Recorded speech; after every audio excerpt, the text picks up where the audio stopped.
Chapter 6, Off to Montana, from The Trumpet of the Swan by E.B. White.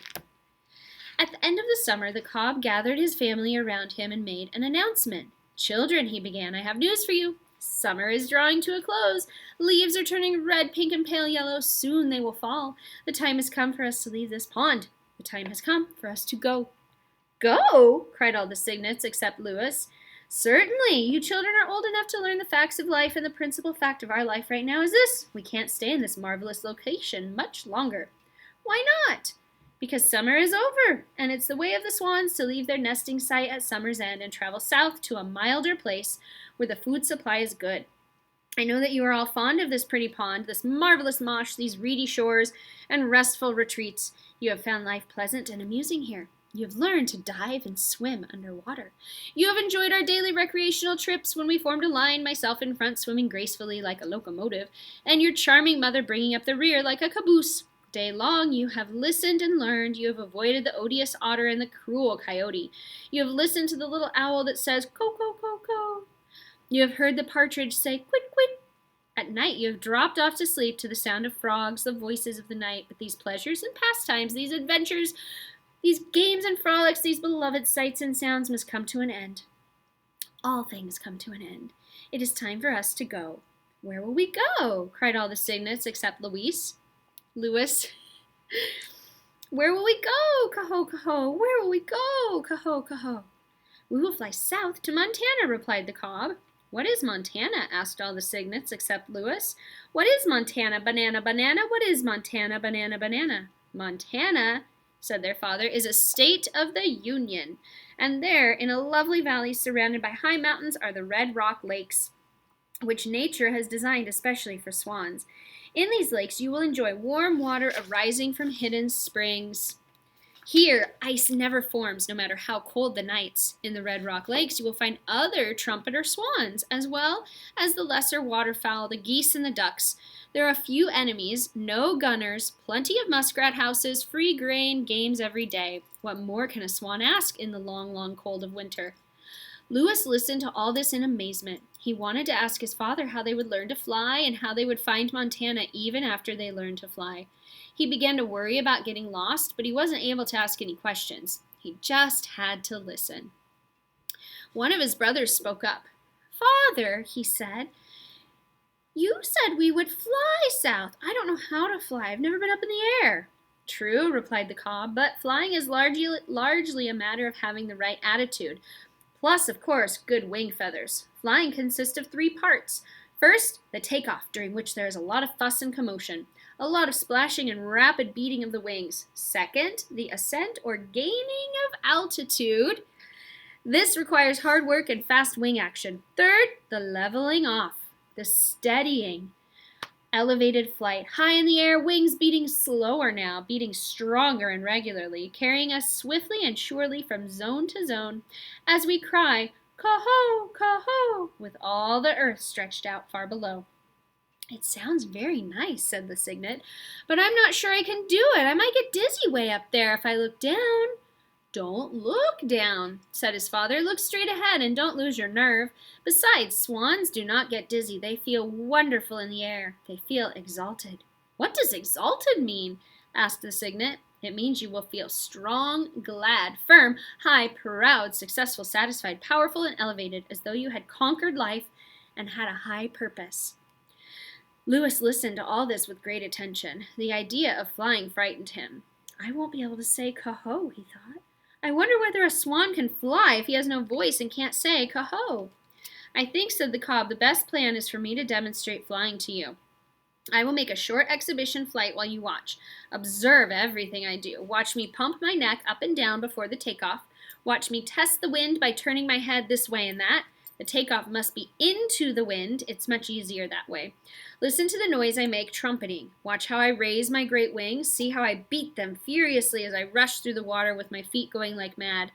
This frenzy will last for a couple of 100 feet, at which point I will suddenly be airborne, my wings still chopping the air with terrible force, but my feet no longer touching the water. Then watch what I do. Watch how I stretch my long, white, elegant neck out ahead of me until it has reached its full length. Watch how I retract my feet and allow them to stream out behind. full length until they extend beyond the tail. Hear my cries as I gain the upper air and start trumpeting. See how strong and steady my wing beat has become. Then watch me bank and turn, set my wings and glide down. And just as I reach the pond again, watch how I shoot my feet out in front of me and use them for the splashdown. And as though they were a pair of water skis. Having watched all this, then you can join me and your mother too, and we will all make a practice flight together until you get the hang of it. Then tomorrow we will do it again, and instead of returning to the pond, we will head south to Montana. Are you ready for my exhibition flight? Ready, cried all the cygnets, except Lewis. Very well, here I go. As the others watched, the swan drifted downward. He swam downward to the end of the pond, turned, tested the wind, pumped his neck up having a hard time today, aren't I? Pumped his neck up and down, trumpeted, and after a rush of 200 feet got into the air and began gaining altitude. His long white neck stretched out ahead, his big black feet stretched out behind, his wings had great power. The beat slowed as he settled into sustained flight. All eyes watched. Lewis was more excited than he had ever been. I wonder if I can really do it, he thought. Suppose I fail. Then the others will fly away, and I will be left here all alone on this deserted pond, with winter approaching, with no father, no mother, no sisters, no brothers, and no food to eat when the pond freezes over. I will die of starvation. I am scared. In a few minutes, the cob glided down out of the sky and skidded to a stop on the pond. They all cheered. Caho, caho, beep, beep, beep, beep, beep. All but Lewis. He had to express his approval by simply beating his wings and splashing water in his father's face. All right, said the cob. You've seen how it's done. Follow me and we'll give it a try. They all swam downwind to the end of the pond. They pumped their necks up and down. Lewis pumped his harder than any of the others. They tested the wind by turning their heads this way and that. Suddenly, the cob signaled for the start. There was a tremendous commotion, wings beating, feet racing, water churned to a froth, and presently, wonder of wonders, there were 7 swans in the air, 2 pure white ones and 5 dirty gray ones. The takeoff was accomplished, and they started gaining altitude. Lewis was the first of the young cygnets to become airborne, ahead of all his brothers and sisters. The minute his feet lifted clear of the water, he knew he could fly. It was a tremendous relief, as well as a splendid sensation. Boy, he said to himself, I never knew flying could be such fun. This is great. This is sensational. This is superb. I feel exalted and I'm not dizzy. I'll be able to get to Montana with the rest of the family. I may be defective, but at least I can fly. The 7 great birds stayed aloft about a half an hour, then returned to the pond, the cob still in the lead.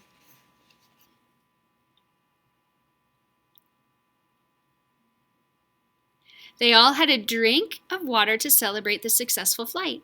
Next day, they were up early. It was a beautiful fall morning with mist rising from the pond and the trees shining in all colors. Toward the end of the afternoon, as the sun sank low in the sky,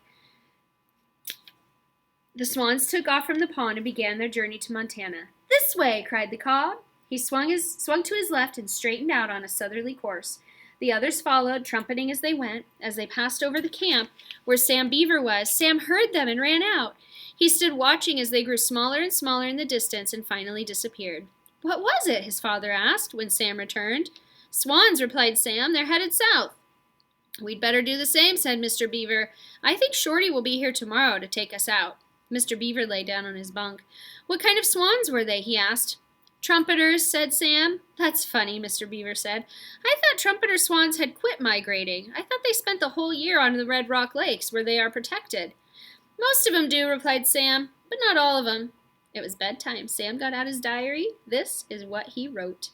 I heard the swans tonight. They are headed south. It must be wonderful to fly at night. I wonder whether I'll ever see one of them again. How does a bird know how to get from where he is to where he wants to be? That's a good question. How does a bird know how to get from where he is to where he wants to be? If you would like a bonus PBIS point, actually two bonus PBIS points, on Seesaw after you watch this video, go to the assignment for the chapter 6 and tell me how you think. How do you think a bird knows how to get from where he is to where he wants to be?